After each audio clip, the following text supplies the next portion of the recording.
Hi friends, நேற்று Saturday. அதனால் என்ன பண்ணலாம் அப்படின்னு யோசிச்சுக்கிட்டு இருக்கும்போது முதல்ல வீட்டில் கரண்ட் போயிடுச்சு. அன்னைக்குன்னு பார்த்து ஷடவுன்னு சொல்லிட்டாங்க. எனக்கு முதல்ல தெரியாது. என் குழந்த வைஃப் தான் ஃபோன் பண்ணி சொன்னாங்க இன்றைக்கி ஷடவுன்னு. ஆனால் நான் எந்திரிச்சதோ லேட்டு. அதனால் ஒன்றுமே அரைக்கலை. காலையிலேக்கு டிஃபனுக்கு ஏதாவது பண்ணிக்கலாம் அப்படின்னு சொல்லிட்டு, ஏன்னா நேற்று வச்ச குழம்பு இருந்துச்சு. அதனால் அதை வச்சு ஒரு இட்லியை மட்டும் வச்சு முடிச்சிட்டேன். அதுக்கப்புறம் என்ன செய்யணும்னு நினைக்கும்போது காளான் வீட்டில் இருந்துச்சு. சரி, எப்படியும் ஷடவுன்னா ஃப்ரிட்ஜு இதாயிரும், அதனால் காளானும் கெட்டு போகிறதுக்கு வாய்ப்பு இருக்குது. அதனால் காளான் பிரியாணி பண்ணிடலான்னு சொல்லிட்டு பிரியாணிக்கு தேவையான எல்லாமே எடுத்துக்கிட்டேன். முதல்ல வந்து பட்டை, கிராம்பு, பெருஞ்சீரகம் எல்லாம் போட்டு நல்லா வதக்கிட்டு, கிராம்புலாம் போட்டு வதக்கிட்டு, அதுக்கப்புறம் தக்காளி, வெங்காயம்லாம் போட்டு நல்லா வதக்கினேன். அப்புறம் கொஞ்சோண்டு கேரட்டு, பீன்ஸு, பட்டர் பீன்ஸ்லாம் கிடந்துச்சு. அதையும் சேர்த்து போட்டுக்கிட்டேன். அதுவும் போட்டால் நல்லா டேஸ்ட்டாக இருக்குமே அப்படின்னு சொல்லிட்டு. இஞ்சி பூண்டு பேஸ்ட்டு இல்லாமல் இருந்துச்சு. அதனால் இஞ்சியும் பூண்டையும் நல்லா உரலில் வந்து லைட்டாக தட்டிட்டு அதுக்கப்புறம் அதை போட்டேன்.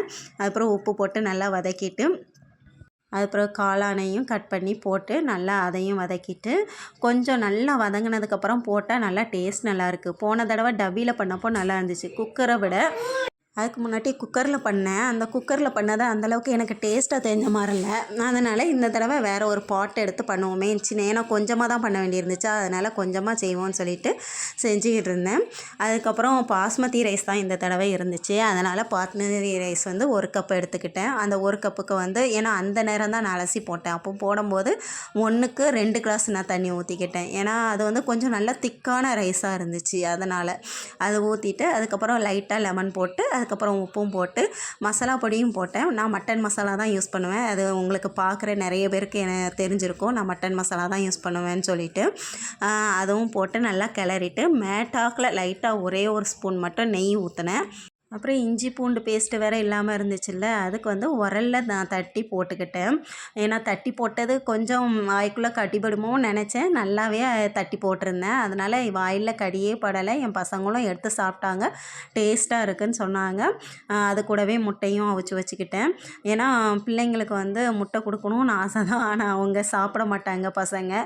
நாங்கள் தான் சாப்பிட்ணும். ஆனால் காய்கறி நிறைய போட்டிருக்கேனே, ஐயையோ அரிசியை கொஞ்சம் கூட கொஞ்சம் போடணுமே சொல்லிட்டு நினச்சேன். இல்லை, இதை நம்ம தான் எப்படியும் ஒருத்தனுக்கு வந்து நான் தான் ஊட்டி விட வேண்டியிருக்கு. அதனால் ஊட்டி விடுறதுனால சரி பரவாயில்ல இப்படியே போடுவோன்னு சொல்லிட்டு, அதுக்கப்புறம் மூடி வச்சுட்டு அந்த உரல் இருக்குல்ல, அந்த உரலையே அப்படி கவுத்தி போட்டு அதில் வச்சுட்டேன். ஏன்னா அப்படின்னா தான் கொஞ்சம் புகை வந்து ரொம்ப நிறைய வெளியே போகாமல் இருக்கும் அப்படிங்கிறனால. ஆனால் குக்கரில் செய்கிறத விட இப்படி பாட்லையும் இல்லைன்னா டபிலையும் செஞ்சால் எனக்கு நல்லா டேஸ்ட்டாகவும் வருது, நல்லா உதிரியாகவும் வருது. அதனால் இனிமேல் செய்கிறத ஃபுல்லாக நான் இப்படி தான் செய்யலான்னு நான் நினச்சி வச்சுருக்கேன். உங்கள் வீட்டில் நீங்கள் எப்படி செய்வீங்கங்கிறதையும் கமெண்ட்டில் சொல்லுங்கள், நான் பார்த்துக்கிறேன்.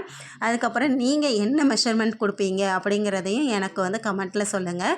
ஏன்னா நான் வந்து அரிசியை வந்து ஊற வைக்கவே மாட்டேன். நான் அந்த நேரம் கழுவி நான் அந்த நேரம் தான் சேர்ப்பேன்.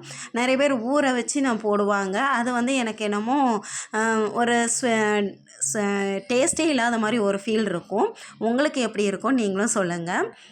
அதே மாதிரி நேற்று யார் ஊர்லலாம் ஷடவுன்னு சொல்லுங்கள்.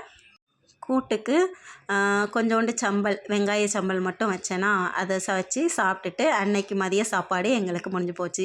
இது வந்து டேஸ்ட் பார்க்குறதுக்காக கையில் விட்டு உப்பு கரெக்டாக இருக்காங்கிறதுக்காக பார்த்தேன். ஏன்னா முதல்ல நான் அப்படி பார்த்துட்டு தான் அதுக்கப்புறம் மூடி வைப்பேன். ஏன்னா ஒவ்வொரு நேரம் என் இதில் வந்து உப்பு வந்து ரொம்ப கம்மியாக இருக்கும். பார்த்தீங்களா, அதான் 2வது தடவையும் நான் கொஞ்சோண்டு உப்பு சேர்த்துக்கிட்டேன். அதுக்கப்புறம் அதோடய டேஸ்ட்டு நீங்கள் எப்படி இருக்குன்னு கேட்டிங்கன்னா, நீங்கள் மட்டன் பிரியாணி செய்வீங்கள்ல அந்த டேஸ்ட்டுக்கு வந்துட்டு இது எனக்கே ஆச்சரியமாக தான் இருந்துச்சு. ஏன்னா இந்தளவுக்கு நான் டேஸ்ட்டாக செஞ்சதே கிடையாது. அதுவும் உதிரி உரியாக செஞ்சது வந்து மட்டன் குழம்பா ஃபஸ்ட் டைம் அந்த செஞ்சேன்னா, ஏற்கனவே நீங்கள் பார்த்துருப்பீங்க, அது உங்களுக்கு தெரிஞ்சிருக்கும். இதுலேயும் அப்படி தான் நான் செஞ்சது. எனக்கு உதிரி உதிரியாக வந்ததே எனக்கு ரொம்ப பிடிச்சிருந்தது. ஏன்னா எனக்கு உதிரி உதிரியாக இருந்தால் தான் ரொம்ப பிடிக்கும், சாப்பிட்றதுக்கு ரொம்ப இன்ட்ரெஸ்ட்டாக இருக்கும். பாய் ஃப்ரெண்ட்ஸ், நீங்களும் இதே மாதிரி செஞ்சு ட்ரை பண்ணி பாருங்கள். பாய்.